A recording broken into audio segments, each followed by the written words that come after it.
Hey everybody, welcome back to another video. I know it's been quite a while since I posted a video. It's been a very busy December, January, and February for me. I have a very busy lifestyle raising a toddler, and I got over being sick the past couple weeks, so I really haven't had the energy to film a video recently. And on top of that, I've been reading Bertrand Russell's History of Western Philosophy. So it's a book that's over 800 pages, a lot of very dense information, so it took me a long time to read this, wrap my head around everything in it, and think about what I was going to discuss, what my major takeaways were. So I've had a lot going on. I've read a very dense book. It took me a while to get through, so that's why it's been a while. But I want to talk about this book. So this is a book that's been on my bookshelf for probably about a decade. Been meaning to read it for quite a while. I've been putting it off.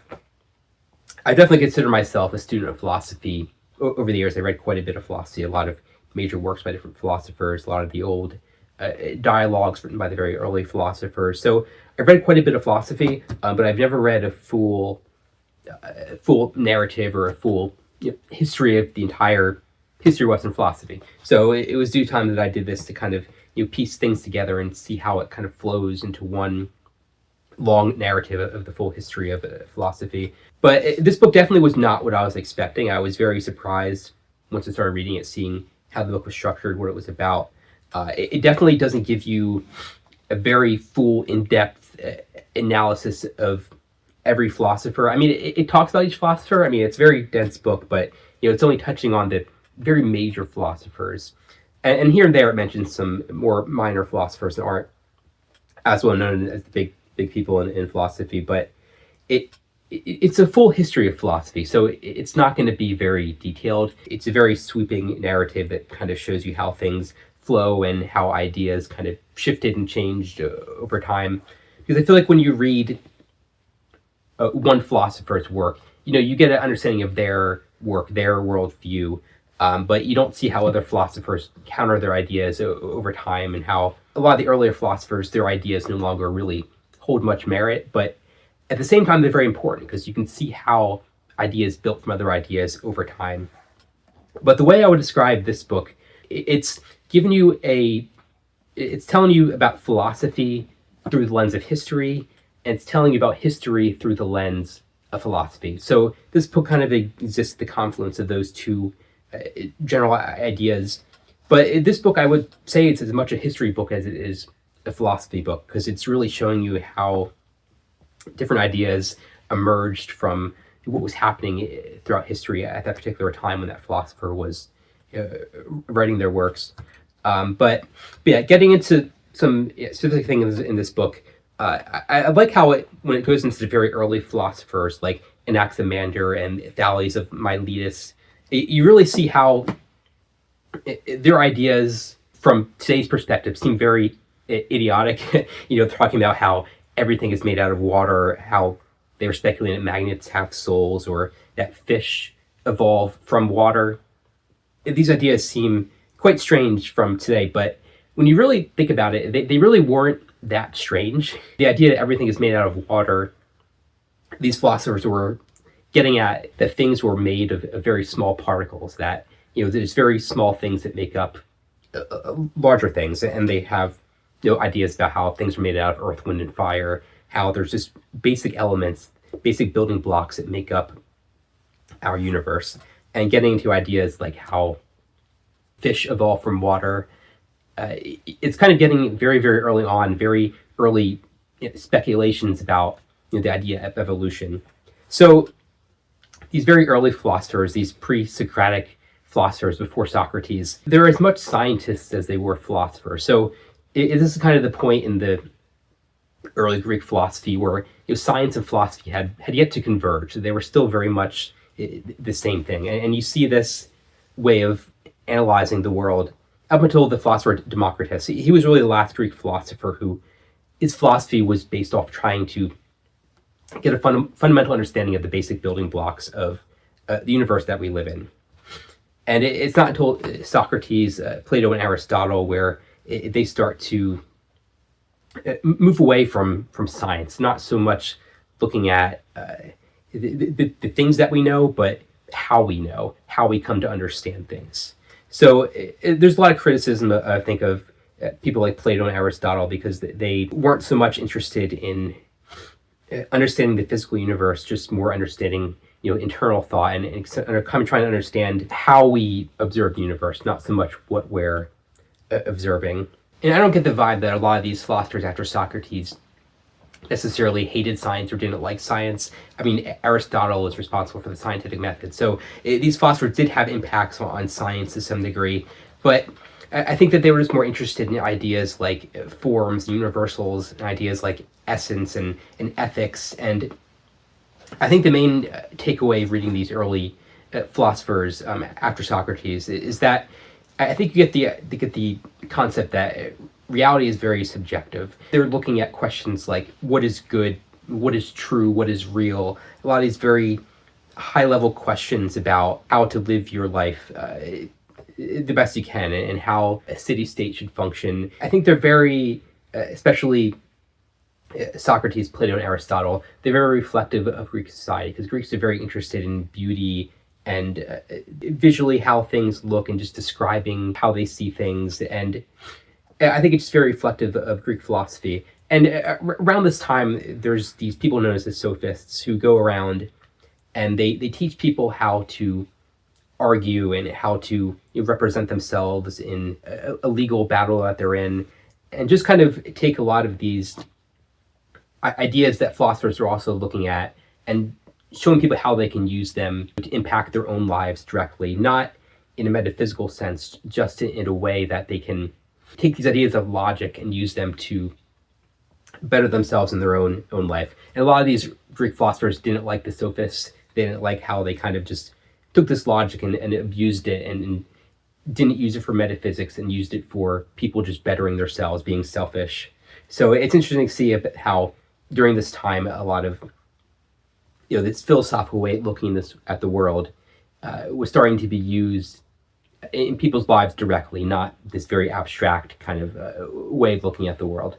And after Aristotle, Greek history moves into the period of Alexander the Great, and you get into the Hellenistic period where all these different empires formed around the Greek world that were all offshoots of Alexander's empire. And the world starts to move in a direction where philosophy kind of takes a back seat. I think the sophists were kind of a sign that was coming, a sign that philosophy was going to take a back seat, that metaphysics wasn't really going to matter to the average person, because during the Hellenistic period, it was still possible for people to live a very nice life, but it was also very possible that unexpectedly there could be some war that could wipe out your village, or some disease, or something terrible could happen. And the way he describes it in this book is that the Hellenistic period was more about escaping misfortune, not about seeking positive good. It was just about trying to live the best life you could, given that the world was so chaotic and things could happen so suddenly that could just destroy your entire life or your entire world. So you definitely see that metaphysics wasn't something that was very important to the average person, because they're just trying to just get through their life, just trying to make it as long as they can through life, get to old age and live the happiest life they can possibly can live. And this kind of is the norm throughout the Hellenistic era. And it's not until you start to get into Roman era where you see Stoicism come about. And there's a couple other related philosophies that are kind of similar to Stoicism that kind of happen during the same time period. But I feel like Stoicism is kind of the conceptual bridge to this era of Christianity that eventually Europe and Mediterranean world moves into. But Stoicism is also very reflective of the Roman Empire, because Stoicism kind of looks at ideas of universal moral laws, cosmopolitanism, which is very reflective of an empire moving into other parts of the world and different cultures coming in contact with each other, and also ideas of just finding meaning from suffering. So Stoicism is once again, very reflective of the time period that it came about. It's very reflective of the Roman Empire. And with Stoicism, you see people trying to get a sense of purpose in their own personal life. So in the way that Stoicism gives people a sense of purpose, when Christianity arises and it kind of starts spreading throughout the Mediterranean world, you see people start to have a reason for their purpose. And you really see that Christianity borrowed quite a few ideas from Stoicism, but what I think this really represents is that philosophy was really a thing that was starting to really mold with the form of the society that existed at the time, and that society was the Roman Empire. Because the world is really moving into this era of empires where philosophy kind of took a back seat as Christianity kind of overtook philosophy. And I think that power really replaced philosophy, and the powers that be really like Christianity, because Christianity was a really good way that they could control people, basically. Because the Catholic Church emerged at the time when Rome was starting to begin to crumble. There were a lot of cracks forming in the Roman Empire, and the Catholic Church was starting to fill in all of those cracks. And the way I kind of understood it after I read this, I wrote down here what I thought. The Catholic Church is really a watered-down version of Rome's power that spread out across Europe as Roman and barbarian civilizations mix. I hate using the word barbarian. It sounds like a very negative term, but barbarians are basically anyone who wasn't Roman. All of these other cultures that existed in Northern Europe, that a lot of those cultures were very advanced, but they weren't Rome, so they weren't seen by Romans as being civilized, so they're referred to as barbarians. But you see that these two, the Roman world and the barbarian world, were starting to really mix right when the Roman Empire was crumbling. And as they were mixing, the Catholic Church was really expanding its power. And you see that civilization, I think one of my takeaways of the collapse of Rome is that civilization was just expanding to a point that Rome could no longer control it. The Roman Empire expanded to the extent that one empire at the time was able to control that territory based on the technology that existed. So civilization expanded into an area that Rome could no longer control. And Rome couldn't control that land physically, but through the Catholic Church, you see that the idea of Rome was able to survive. And I think ideas are something that can spread much further than a physical empire. So after this book gives the reader a good understanding of the origins of Christianity and the fall of Rome and the early Dark Ages, it gets into this portion of philosophy where it's looking at Catholic philosophy, because all the major philosophers during this time in the early Middle Ages, they were all Catholic. So they saw the world through the lens of the Catholic Church, through the lens of believing in God. So all of their ideas are very much rooted in understanding what God is and what the church means for the rest of the world and their lives. So it's very much talking about God throughout the section, all these philosophers, their ideas about God. So it was kind of boring to me, just because I think a lot of these ideas about God are very much not very relevant today. So it's easy to just kind of read through it and be like, okay, a lot of what they're saying doesn't really matter. It doesn't really hold up today. But it is interesting just seeing how much the Catholic Church shaped the worldview of everyone who lived during that time period. Philosophy was just really an extension of the Catholic Church to a degree during this time period. But my take on Christianity is that I think Christianity is really the bridge to the era of science and the era of the Enlightenment. Just like Stoicism was a bridge to Christianity, I think Christianity is the bridge to science. Because, like I said before, the idea of Rome was very important as the Catholic Church spread out its power throughout Europe. And I think because ideas could travel so far, this idea of Rome spread out through Europe. And as this idea spread, this idea began to fragment. And this is where you have a lot of well-known scientists during this time, like Copernicus, Kepler, Galileo, Newton. Like these people were having all these new ideas about how the universe worked right at the same time as the Reformation, when the Catholic Church's power was starting to fragment. People were having all these new ideas about science because the Catholic Church was kind of crumbling and it wasn't able to control people's views of what the universe was as well. So all these early scientists like Kepler and Galileo and Newton, they were kind of just filling the cracks that were forming in this idea of Rome with their own ideas.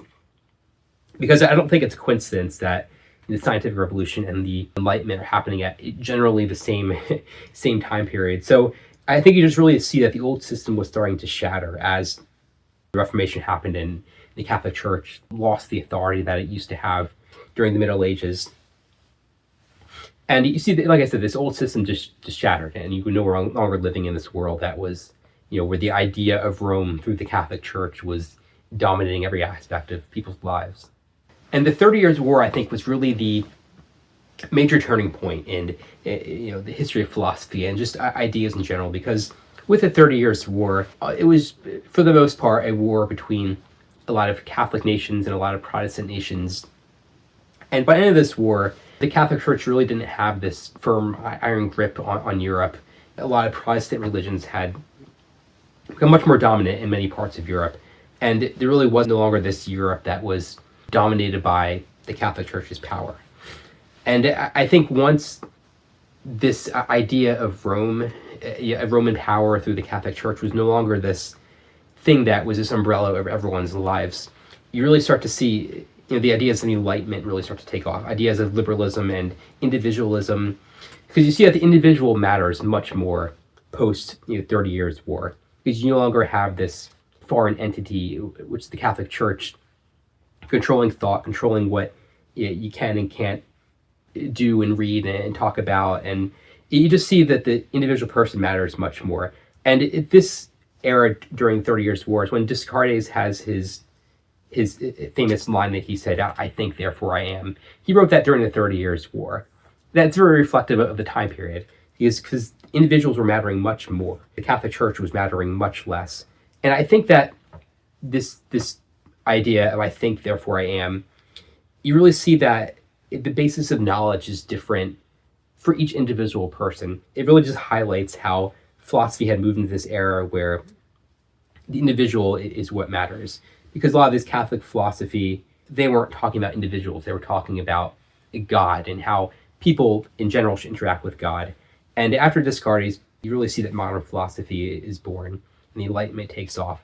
Because a lot of these ideas in the Enlightenment, for example, John Locke, when I read John Locke's work, I feel like I'm reading the Declaration of Independence.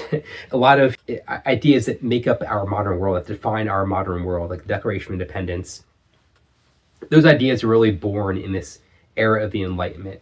And just the idea of democracy in general is very reflective of individualism, reflective of the Enlightenment. And I think after the Enlightenment, this idea of individualism just gets pushed further and further until you reach the point where existentialism emerges. With existentialism, people are creating meaning through their own existence. Each person's existence is very specific to each person, which is really individualism to the nth degree. And I actually find it interesting in this book, or kind of funny, how critical Bertrand Russell is of Nietzsche. He really rips into Nietzsche in this book. I was really looking forward to reading about Nietzsche. I feel like most people, that's a lot of people's favorite philosopher, and just a lot of his ideas are very much very used today. So that's the point in the book I was really looking forward to getting to. And I was kind of taken aback about how critical he was of him. And I think a lot of Nietzsche's ideas, the reason that Russell, I think, rips into him so much is because Nietzsche had been hijacked by the Nazis during this time period. The Nazis took a lot of his ideas and just flipped them around to use them for their own ideology that they created. So I think people were very critical of Nietzsche during this time period because they saw a lot of his ideas of leading to Nazism and fascism. But I don't see it that way. I see that they kind of just hijacked his ideas. And a lot of the core ideas of Nietzsche's philosophy is the idea of the will to power, the Übermensch, finding meaning in suffering. So a lot of his ideas are about how to become, an Übermensch, like a Superman, like a fully, I guess you could say, self-actualized person by embracing the suffering in your life, embracing all these negative things that happen in your life, to overcome that, to find meaning in your life. And the Nazis kind of took these ideas and saw them as referring to the coming of this master race instead of just finding meaning in your own life. So you see how a lot of his ideas were flipped around by fascism. But I think in general, Nietzsche was definitely insane. At the end of his life, he was insane. So I think that also kind of hurts a lot of his ideas because he was a very depressed person. So his idea of finding meaning through these negative things that happen in his life, is this just his way of trying to find happiness, despite having such a difficult life? Or can you look at that and say, okay, well, maybe you can look at suffering and find meaning, find value in that? He's definitely a complicated philosopher. He definitely understand why some people hate him, some people like him. But once again, I think it's very reflective of the time period. I think it's this point of individualism where it reaches the point of insanity. So this is the very end of this long line of ideas reaching back to the Enlightenment, where you see individualism reaching the point where you get someone like Nietzsche who is so controversial. As much as this book gives a full understanding of how philosophy interacted with history and even science during the era of Galileo and Newton, I was surprised of how little this book talked about Einstein or Sigmund Freud. There was practically no reference to them. I mean, that's starting to get outside of the realm of philosophy, but I thought there'd be a little more interaction with those ideas. Not that Freud is relevant today to the way, in the extent that he was, earlier, a lot of his ideas are no longer relevant today, but he had quite an impact on the way people thought, the way people saw the world during this time period. So I was surprised how little he talked about Freud, or didn't mention Freud at all, as far as I remember from reading this book. But I think the main takeaway I got after reading this book is that you see how philosophy is always evolving.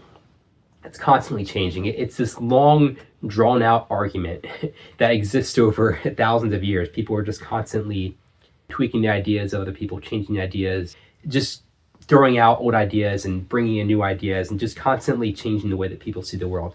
And I think you kind of reach this point by the end of the book. We were like, every time you get to a new philosopher, it's like all the ideas from before no longer matter. So what is the point of philosophy?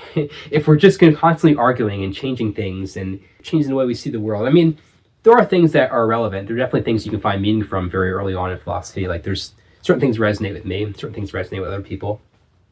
But generally speaking, older ideas in philosophy just kind of no longer matter as new philosophers come about and have new ideas that overtake older ideas. But my understanding of this, like, how does it matter to us? How does philosophy benefit us if it's constantly being rewritten?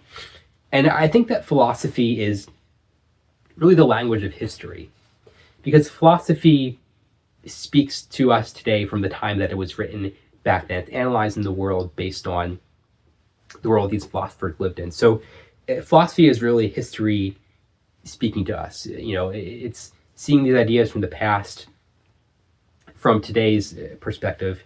It really, I think, gives you a good understanding of what is happening in history. And I think that philosophy is going to become much more relevant in the coming decades. I think with things like artificial intelligence and robotics and possibly linking minds together, linking your mind to a computer, I think we're at a point where everything that it means to be human is going to be flipped on its head. And people are really going to start looking at a lot of these questions that philosophers were asking, and really using those questions again today to try to figure out how we're going to live in a world with AI and robots, and possibly a world where people no longer need to work if AI replaces our jobs. But I think these questions are going to matter much more in the future. We're going to reach a point with artificial intelligence. We're going to ask some very fundamental questions about what it means to be human, what it means to exist. And I think in today's day and age, people don't really appreciate philosophy the way that people used to appreciate philosophy, because I think people don't like asking just difficult questions. A lot of people today generally tend to be focused on ideas that make them feel good. They don't want to ask difficult questions. They don't want to understand the fundamental nature of reality. So I think you see a lot of astrology and these spiritual gurus and people who are very anti-questioning about just freeing your mind from your mind itself and not asking difficult questions. I think these are very dangerous ideas in today's modern world. And I think at some point in the near future, I think people are going to become much more interested in a lot of these philosophical ideas again, like I said before, because you don't grow unless you ask difficult questions. And society doesn't grow unless society itself asks difficult questions.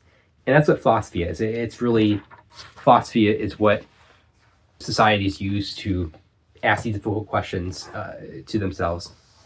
But I think a lot of the ideas of reality, consciousness, existence, the most fundamental questions still elude us. You can read all the philosophy you want, but the most basic questions about why are we here? What is reality? Like, we don't know these answers yet. and who knows if we ever will. But people will be asking the same questions, at least since Greek times. People have been asking these questions, and like I said before, a lot of the way I think the way we ask these questions is very reflective of the time that we live in. So looking back to these older philosophers, you see how the way that they look at the world is very reflective of the time they lived in. But I think my major takeaway after reading this book is that I do not know as much as I thought I knew. There's so much more to philosophy than I think people realize. There's so many philosophers, and this book barely scratches the surface on what there is. And I think that book was successful then, if that's what it did, because it's, Socrates' old saying, all I know is that I know nothing.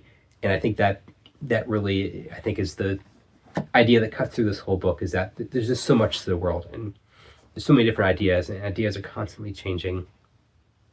And yeah, I think the same way that we look back on people like Democritus, these pre-Socratic philosophers, the way that they thought everything was made out of water, or things were made out of earth, wind, and fire, like these ideas that seem so idiotic to us today, people are going to look back on us one day and look at us that same way. People are going to look back on everything that we've thought of as humans the same exact way. And I think that's always going to be the case. We're always going to look back and wonder why we thought the things that we thought. But yeah, definitely an interesting book. I took a lot away from it. It's definitely one of those books that, I read it over the course of 5 or 6 weeks. So as I was reading, I was thinking about it throughout the day, and I kind of lived in this headspace of philosophy for the month and a half or so that I was reading this. So this book more, I think, it just spurred a lot of interesting thoughts as I was reading. Because it's a very high-level book. It's just a very sweeping history of Western philosophy. So it's not very detailed. It's more just, I think it's a good way to reorganize the thoughts in your own head. Just when you see philosophy as this narrative, you really see how things change, and you really see connections to different things in philosophy. But yeah, definitely a great book. Definitely, I think, a must-read. And, if you're reading about history, I think it's important to understand philosophy, and this is probably a good book. I know there's some more modern books about philosophy, and this one's from 1945, so it's a little dated. Some of the way that he explained things is a little dated. The way that he sees the world, I think, is definitely reflective of the 1940s, but I think this is definitely one of the essential works of philosophy, as far as, getting an understanding of how philosophy and history interact. But anyway, be sure to subscribe, and we'll see you in the next video.